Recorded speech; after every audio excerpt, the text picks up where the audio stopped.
দুই দেশের মধ্যে আমাদের যে বন্ধুত্ব অনেক দীর্ঘস্থায়ী। একেবারে জিয়া রহমান সাহেবের সময় থেকে যে বন্ধুত্ব টার্কির সাথে বাইল্যাটারালি এবং গ্লোবালি টার্কি সহ ওআইসিতে যে বিএনপির ভূমিকা, আমাদের ভূমিকা ছিল, বিএনপির ভূমিকা ছিল বাংলাদেশের সাথে, এগুলো আলোচনায় আসছে। আগামী দিনে ওআইসিকে স্ট্রেংথেন আরও শক্তিশালী করার ব্যাপারে আলাপ হয়েছে। দুই দেশের মধ্যে বন্ধুত্ব আরও সুদৃঢ় করার জন্য সব এরিয়াতে আমাদের কোঅপারেশন বাড়ানোর জন্য অর্থনীতি, সংস্কৃতি, ওআইসিতে আমাদের যে ইনভলভমেন্ট সব কিছু মিলিয়ে সুদৃঢ় করার জন্য প্রয়োজনীয় উদ্যোগ আমরা দুই পক্ষ থেকে নেওয়ার ব্যাপারে আলোচনা করেছি। বিশেষ করে অর্থনৈতিক সহযোগিতার কথা আলোচনা হয়েছে।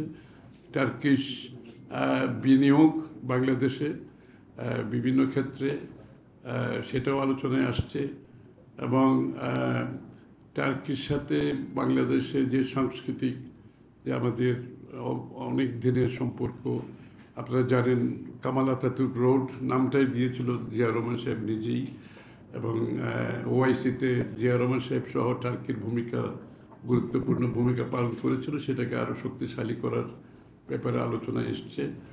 এবং বিশেষ করে দুই দেশের মধ্যে ট্রেড, ইনভেস্টমেন্ট, বিনিয়োগ বাড়ানোর ক্ষেত্রে আলোচনা আসছে এবং টার্কি আগ্রহ প্রকাশ করেছে আরও অধিকতর বিনিয়োগের জন্য।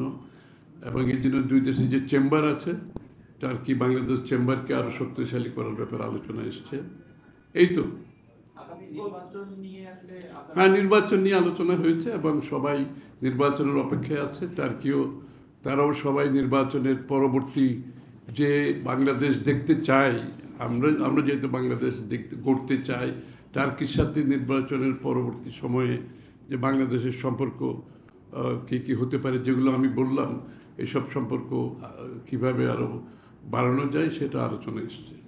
এবং নির্বাচন তো নিশ্চয়ই সবাই, টার্কিও সবার মতো অতি সত্বর নির্বাচনের মাধ্যমে নতুন সরকার আসলে নতুন সরকারের সাথে কাজ করার জন্য উদ্গ্রীব।